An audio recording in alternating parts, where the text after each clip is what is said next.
Ahora sí le voy a pedir al equipo de producción que nos ponga a nuestro queridísimo invitado del día de hoy, que es un compañero, amigo, hemos tenido amistad por muchísimos años, lo conocemos personalmente, pero no solamente por eso lo hemos traído, sino porque efectivamente Omer Cedar, quien es el fundador de una compañía que se llama Omega Point Research, tiene a su cargo la habilidad de entregar soluciones a los inversionistas institucionales para que una vez que ellos estén viendo todo lo que sucede y armando sus portafolios de inversión, tengan la habilidad de poder hacer exactamente el manejo de riesgo que les permita trabajar con los modelos que allá afuera pueden ayudarlo a navegar situaciones como las que tenemos. Y le voy a dar las gracias a Omer en inglés. Omer, how are you? I'm very happy to have you here at Negocios TV.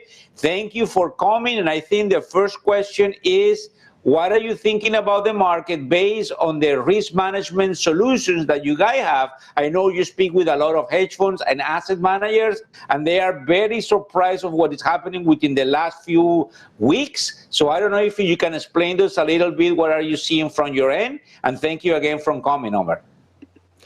Thank you very much, and for everyone for listening to me for a couple of minutes. I'm more from a quantitative, risk analytics background, and so really it's about measuring a lot of the types of things that people talk about qualitatively, right? The things that people use words to describe, we try to actually measure them and provide some math behind it. And so a lot of the conversations that we have with our customers and different, as you said, folks, asset managers, hedge funds, whatnot, end up talking about what factors or themes are trending in the marketplace today, and how those themes evolved in the last 6 weeks, 8 weeks, since we've obviously seen Liberation Day, and then how they rebounded. And then by understanding the movements of those factors, you can actually then go a little deeper and make some inferences, right? Are there going to be further movement? Are there going to be a pullback? Do we think it's overdone?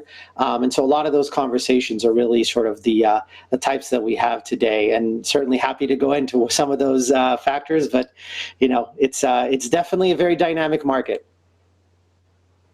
Listen, when you actually talk about factors, and obviously that are belonging to, let's say, the institutional world, we understand perfectly the concepts and the description of factor and how those variables affect everything within the portfolio. I think you were the one that back in the days educated me with Eugene Fama, which I think was a gentleman that won the Nobel Prize in 2013. And it was with this theory about factor. I don't know if you can explain the audience specifically in a nutshell, what are factors and why the factors are so important today in any given portfolio of those major guys managing risk, volatility, and outcomes, please. Absolutely. I mean, I think it's you actually already said it well yourself. It's a very, very critical component for understanding what's driving your portfolio. Really, what these are a way to quantify what investors do anyways, right? So really, the question is not to try to invent something new, but to try to explain and capture the behaviors of investors, right? Investors are interested in investing in markets. They're interested in investing in industries. They're interested in investing in different countries, right? As they're thinking about these, there are factors that represent those. But then there's also factors that represent things like investors' behavior to invest in companies that have done well. That's called momentum, right? Or to try to find good value, right? People call that value, right? To find good, maybe less expensive companies to invest in. But more even now, we're seeing themes that are represented quantitatively. Tariffs, AI, cloud computing, clean energy, any of those actually can be represented also in factors. So really the world of factors has sort of exploded, if you will. Some people like to call it the factor zoo, but what it is, it's ways to measure the characteristics of companies that people invest in. And we are able to actually tell you then what is the quote unquote movements of these factors and how they're driving markets, how they're driving your own portfolio, and how they're driving obviously securities that you might be interested in researching for your investment purposes. When you're doing that, I think one of the most important things is a lot of theory, a lot of probability in terms of outcome. But if you want to start slowly but surely, what do you think are the principal things or factors that you need to take into consideration in this very convoluted environment where you see what happened within the last few weeks? I think we were speaking earlier today about the guys that are going to start making opinions and telling everybody that this is no longer a bear market, that we're now in a very healthy uptrend, and that probably we need to check volumes and some sort of allocation. So what do you think they should start? I mean, the semi-institutional and the people that are gathering more and more information about this factor modeling in order to try to navigate the risk in the next, as I say, the next 2 quarters, Q2 and Q3 in 2025, Omer? Mm-hmm. What I would look at is think about what's happened in the last 3 months, right? We had this period where the market was extremely bullish going into about mid-February, and then the market took a big dive, right? Obviously in March, April during the quote unquote Liberation Day period, and then really has sort of bounced back in the May timeframe. I would look at a couple of things. I would start by looking at, first and foremost, which factors have rebounded completely in that period of time. We actually see that, right? For instance, if you look at companies that were expected to be hurt by tariffs versus companies that are immune to tariffs, that went, companies that were supposed to be hurt by tariffs went down dramatically relative to the companies that are immune by tariffs, and there's a factor for that, and has completely come back and closed the gap. So now we're basically at neutral. So the question obviously is, do we think that there's still going to be a tariff impact? If so, should have companies that are supposed to be hurt by tariffs should have totally closed the gap, right? So you can make that one assessment. You can also look at countries that are associated with higher risk, countries or industries that are associated with higher risk, right? The markets went down and they priced a lot of risk off. Now we're back to risk on. Are there situations where certain countries, actually in the case of sort of Brazil, have been dramatically rising well beyond, right, the part where we saw a trough? And are there countries that have not rebounded since that period of time? In this case, Taiwan, we see the market has not been rebounded. So there's all sorts of questions around it. Now, of course, you have to put in your own fundamental opinion at the end. We can't have you forecast. We can't tell you exactly where these things are going to go, but you can use that to assess essentially relative value, right? Is one factor or characteristic overbought relative to another factor or characteristic in a market environment where you may not feel like we're fully out of the woods yet? So those are the kind of questions that you'd want to answer, and you'd want to look at it again at a country level, at a sector level, and even at a theme level like tariffs.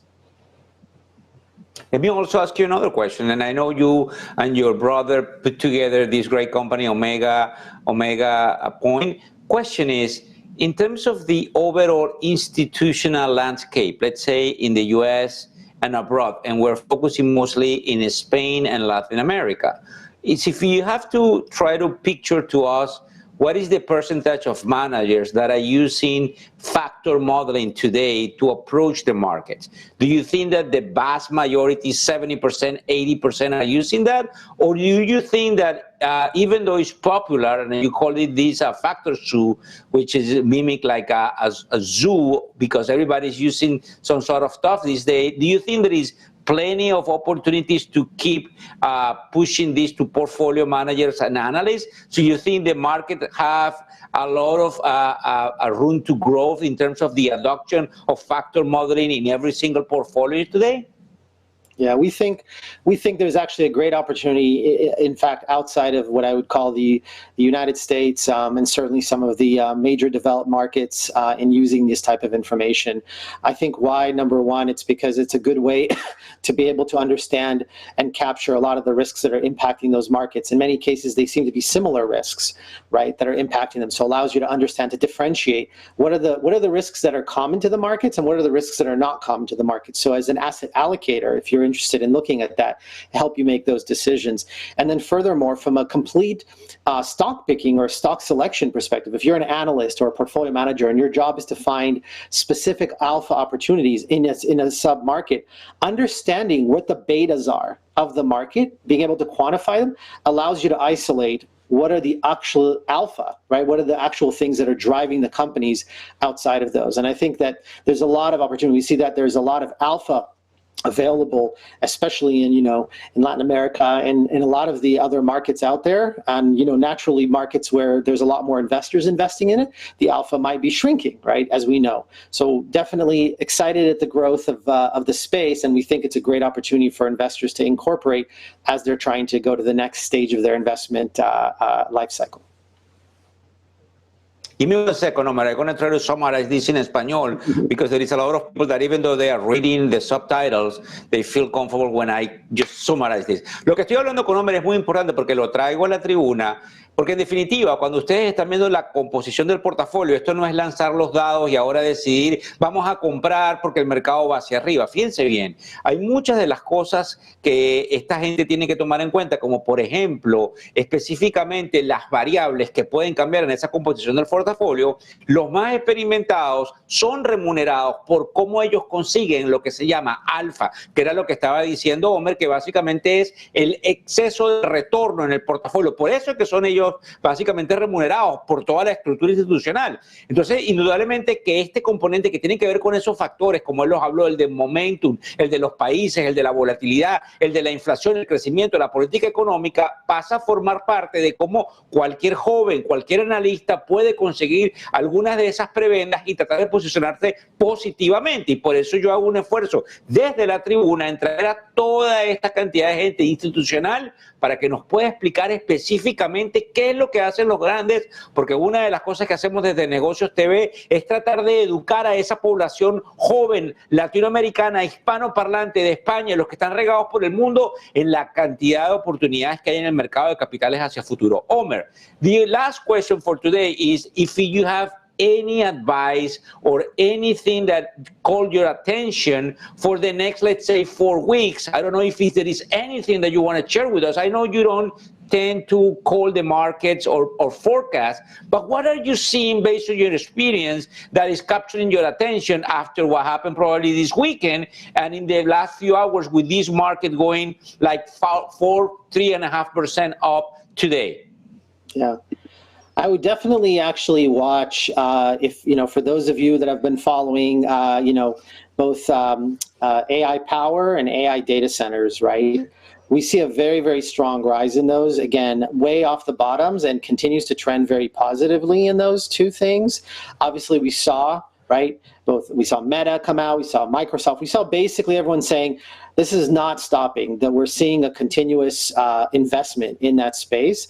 And again, based on where it was in the February timeframe, we think that it's actually not a bad place to be again. Again, it has rebounded, but it seems like there is further opportunity if you are trying to merge your view of new technology and innovation with the fact that, the tariff world and maybe the economic world is going to be relatively okay or benign for that type of innovation to continue to proliferate. So I would say, look at AI power, look at AI data centers. We think it's a very interesting place to play.